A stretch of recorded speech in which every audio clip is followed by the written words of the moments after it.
secular humanist worldview. And let me tell you, these cannot coexist.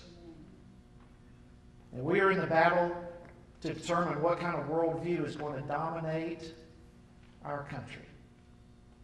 And it is a major spiritual warfare. But one of them will prevail.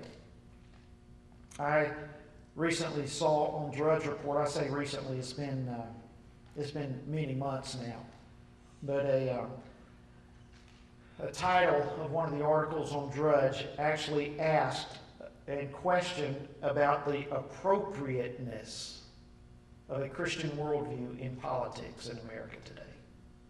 Is it even appropriate? Y'all, there was a time it was required. And this is where we're headed. And y'all, the only ones that are going to be able to maintain a Christian worldview, obviously, are Christians. We cannot afford to throw in the towel at this point in our nation's history. Now is the time for the people of God to arise in the Spirit of Christ and say, not on our watch. We're going to take this.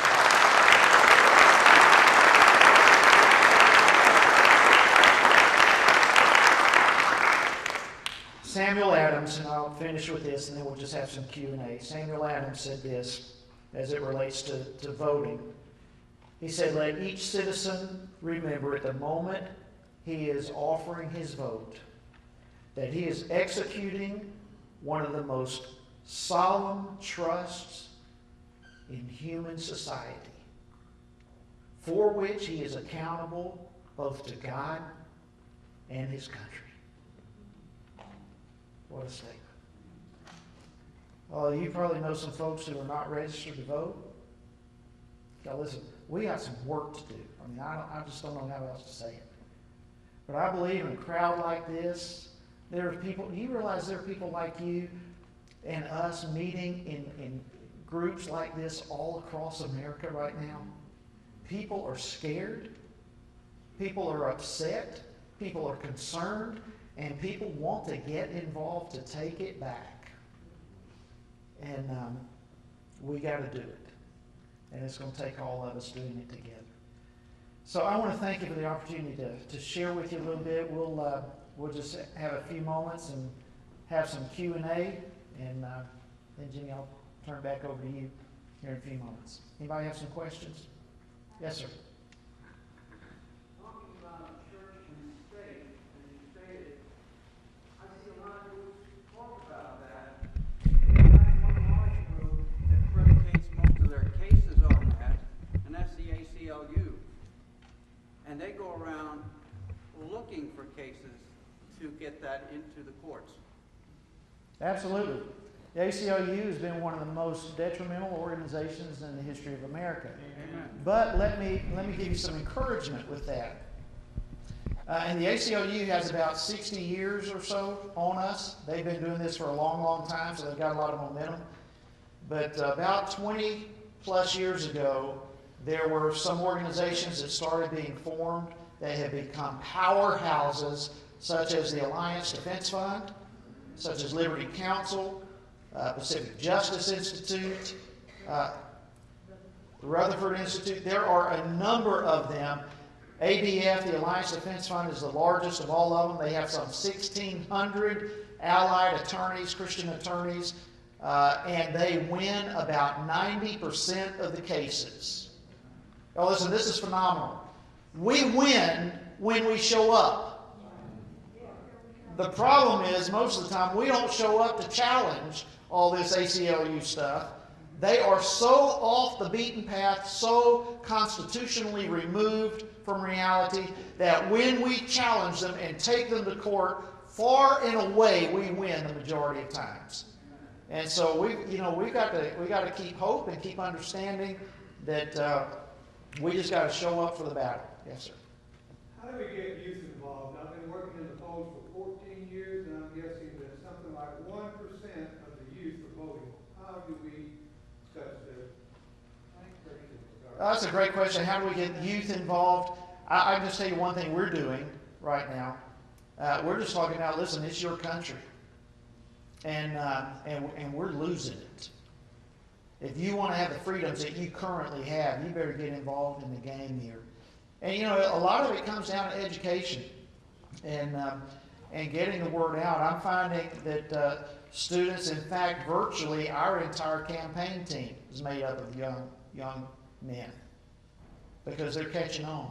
They understand it. And, you know, I just feel like there's, you know, certainly there's a blindness, but I mean, there's a blindness to us older folks too. Look at the evangelicals, only 25% of them vote. I mean, we got 75% of us who aren't even in the game either. And certainly there's a degree of that with young people as well. But at the same time, you know, it's going to take us educating. It's going to take us getting out there and encouraging folks to get involved.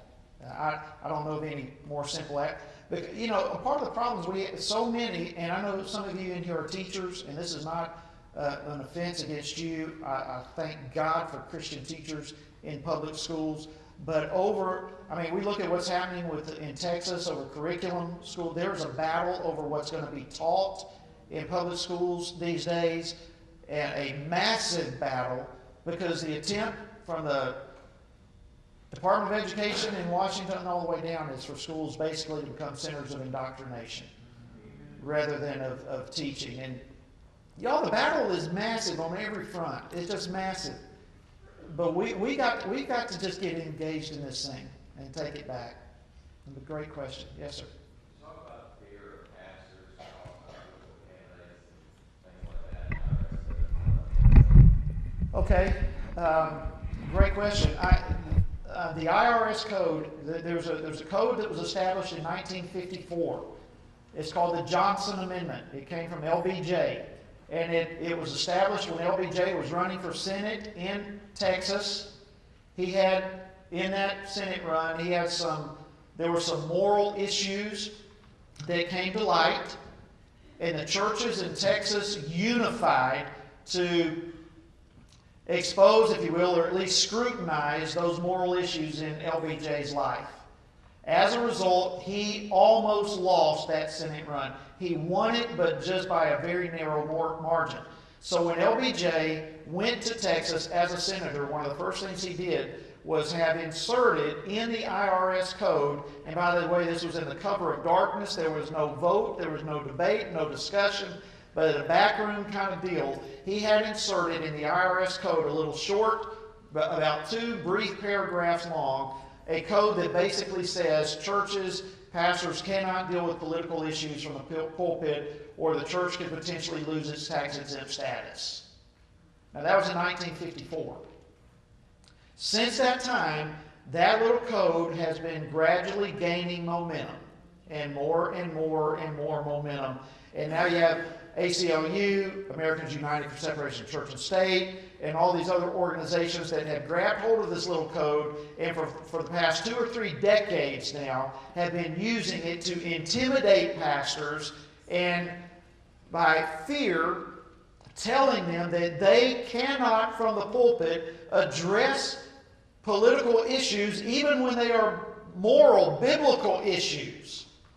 And if you do, your whole church can lose tax exemption. You can get all kinds of trouble. And y'all, listen, I know as a pastor, I got a whole stack of those letters over the years. Had I kept them, I guarantee I'd have a stack this tall. Every election cycle, and pastors, some of you in here know this. Your pastor will not. Every election cycle, you're going to get letters from these organizations threatening you, intimidating you as a pastor, saying, don't you dare address anything along these lines or you can be in big trouble. And as a result, pastors are just over the last 20 or 30 years especially have just removed ourselves out of even dealing with stuff from the pulpit.